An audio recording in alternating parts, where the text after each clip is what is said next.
यसु मसीह की अजीम मोहब्बत में आप सबको सलाम। सालगिरह पे बात करने जा रहे हैं मेरी शीशो। दुनिया के अंदर बहुत जगहों पे मैं समझता हूँ खुशी के मौके पर खुदावन जिनको औलाद देता है, बेटी देता है, बेटा देता है, तो अपने घर में क्या करते हैं, उनकी खुशियों को जबरदस्त तरीके से एंजॉय करते हैं। उसके बाद क्या होता है, जब जब वो बच्चे आगे आगे बढ़ते हैं, कदो कामत में, खूनगोश्त में बढ़ते हैं, और वो क्या करते हैं, अपने बच्चों की सालगिरह भी करते हैं। मेरे शीशो, आज दुनिया के अंदर बहुत सारे ऐसे खादम लोग भी हैं जो कि सालगिरह के खिलाफ बातचीत कर जाते हैं और कहते हैं ये फजूल है। लेकिन मेरे शीशो में आपको ये बात बताना चाहता हूँ, बाइबल के अंदर भी सालगिरह मनाई गई, लेकिन तौर तरीके अलग अलग थे। हम बाइबल में देखते हैं, जब पैदाइश की किताब पढ़ते हैं, उसका बाब नंबर 40, तो वहां पर लिखा है, खुदा की कलाम अक़दस में फरौन ने अपनी सालगिरह की, उसमें बड़े बड़े रईसों को और सरदारों को बुलाया और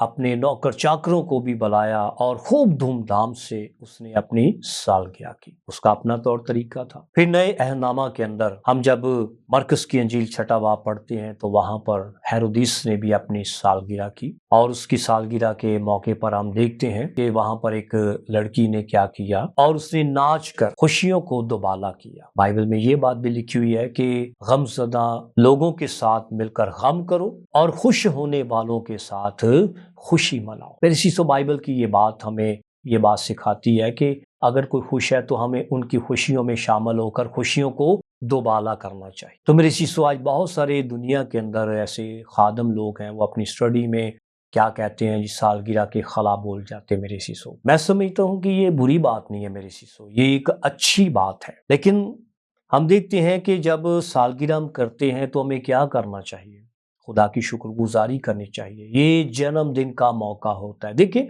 सीखने वाली बात है, हम हर साल यीशु मसीह की पैदाइश का दिन भी सेलिब्रेट करते हैं, यानी सालगिरह यीशु की भी हम मनाते हैं। उसमें क्या करते हैं, खूब तोहफे भेजते एक दूसरे को, और इसी तरह क्रिसमस के मौका पर हम क्या करते हैं, ढेरों खुशियाँ हम जिंदगी के अंदर बांटते हैं और तोहफे एक दूसरे को देते हैं, और बहुत सारी खुदावन यीशु मसीह की पैदाइश की शुक्रगुजारी करते हैं। रूहानी लोग तो शुक्रगुजारी करते हैं, दुआएं करते, इबादतें करते हैं, प्रोग्राम कर सेलिब्रेट करते हैं, लेकिन जो जिस्मानी लोग होते हैं वो अपनी सालगिरहों में ऐसे फंक्शन नहीं करते, और उन्हीं की फंक्शनों के अंदर तबाही, बर्बादी, शराब चलती है और लोग गुनाह करते हैं, और यही रीज़न है कि खादम लोग मना कर देते हैं।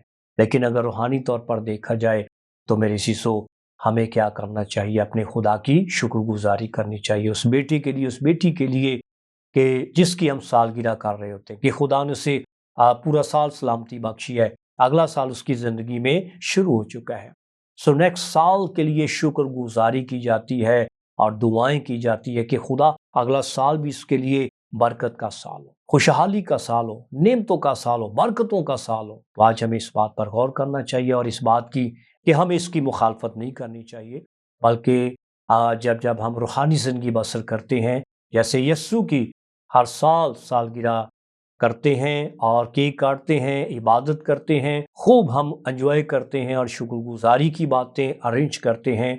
सो इसी तरह आम लाइफ के अंदर भी जब खुदा बेटा बेटी हमारी होते हैं, तो उनकी जब हम सालगिरह करते हैं, हमें भी ऐसे ही खुशियाँ मनानी चाहिए, लेकिन अपने खुदावन में कायम रहकर। सो गॉड ब्लेस यू। खुदावन आपको बहुत ढेरों बरकतें बख्शे। आमीन।